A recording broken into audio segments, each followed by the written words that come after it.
¿Te pasa que querés mejorar tu español pero siempre sentís que no tenés suficiente tiempo? O peor aún, cuando finalmente te sentás a estudiarlo, te viene esa cosa, te resulta pesado, te autosaboteas, lo pateas para adelante, te frustra no avanzar como querés. Bueno, hoy te voy a contar algo clave y es que no necesitas más horas ni más cursos. Lo que necesitas es integrar a tu español en tu rutina diaria de una manera que sea tan natural que ni te des cuenta.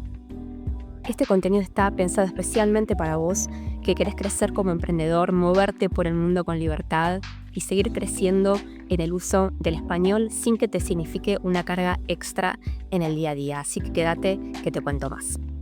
Primero, lo más importante es dejar de pensar en estudiar español como una actividad aislada. Cuando te des cuenta que la verdadera diferencia la hacen los micromomentos, las interacciones diarias, eso te cambia radicalmente todo. Por ejemplo, ¿escuchás música? Bueno, ármate una playlist con canciones en español y escuchala mientras cocinás o salís a correr. ¿Mirás pelis? Elegí una que te enganche y lo mismo, ponele subtítulos en español o si te animás, sin subtítulos. Todos esos espacios que ya existen en tu día a día pueden transformarse en prácticas auténticas, reales, cotidianas, sin que sientas esa obligación de estudiar. Otro hack clave para integrar el español en tu rutina diaria es sacar la fricción de la ecuación. Cuanto más fácil, más accesible se te haga para vos practicar el español, más lo vas a querer hacer. Y acá te propongo, tenés siempre a mano una app de intercambio de idiomas instalada en tu celular, escuchá un podcast en español, seguí cuentas que hablen en español y así, sin darte cuenta, cada vez que agarres el celu vas a estar practicando español de una forma natural. Y ojo, no se trata de entender todo a la perfección, sino más que nada de acostumbrarte al ritmo, a los sonidos y a incorporar vocabulario nuevo en contextos reales.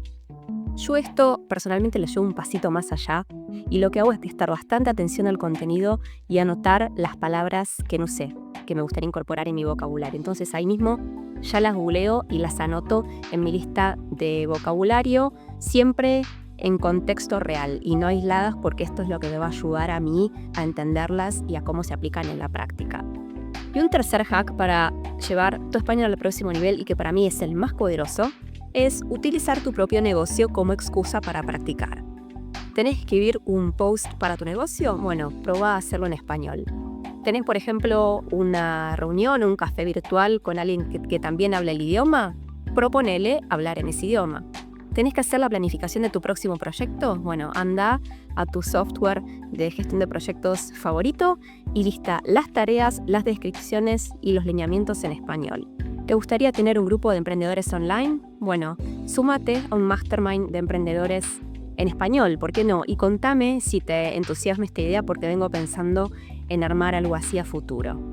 ¿Estás pensando en tener un mentor que te dé guía y apoyo en tu día a día emprendedor? Bueno, busca un mentor hispanohablante que ayude a avanzar en tu desarrollo tanto personal como profesional mientras practicas el idioma.